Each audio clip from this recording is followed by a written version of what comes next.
পাহাড়ের রানী দার্জিলিং।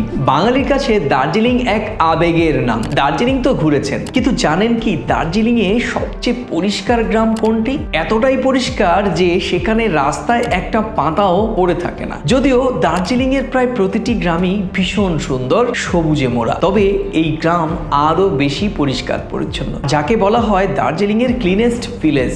সিঙ্গালালা জাতীয় উদ্যানের বাফার জোনের মধ্যে অবস্থিত পাহাড়ি বস্তি, উচ্চতা প্রায় ৮৫৫০ ফুট, এবং এই পাহাড়ি গ্রামে দাঁড়িয়ে দেখা যায় তুষারাবৃত কাঞ্চনজঙ্ঘা। গ্রামের নাম ধোত্রে। বসন্তে রণডেনড্রন, অর্কিড ও ডানা ফুলে সেজে ওঠে এই গ্রাম। গ্রামের পেছনের জঙ্গলের রাস্তা ধরে হেঁটে গেলে পৌঁছে যাবেন ভিউ পয়েন্টে। সেখান থেকেই দেখতে পাবেন ঝকঝকে কাঞ্চনজঙ্ঘা। রাতের ধোত্রেও কম সুন্দর নয়, বদলে যায় গ্রামের গোটা রূপ। গোর্খাল্যান্ড টিউটোরিয়াল অ্যাডমিনিস্ট্রেশনের পর্যটন বিভাগ এই গ্রামকে দার্জিলিং এর সবচেয়ে পরিষ্কার গ্রামের তকমা দিয়েছে। ধোত্রের ঘন জঙ্গল আর বিফ মোমোর স্বাদ দার্জিলিং জেলার অন্য কোনো গ্রামে আপনি খুঁজে পাবেন না। শিলিগুড়ি থেকে প্রায় ১০৫ কিলোমিটার এবং দার্জিলিং শহর থেকে মাত্র ৪৫ কিলোমিটার দূরত্বে অবস্থিত এই ধোত্রে। মানেভঞ্জন থেকে ধোত্রে মাত্র ১১ কিলোমিটারের পথ। পৌঁছতে প্রায় ১.৫ ঘন্টার মতো সময় লাগে। আপনি শেয়ার গাড়ি করেও সহজে ধোত্রে পৌঁছতে পারবেন। চাইলে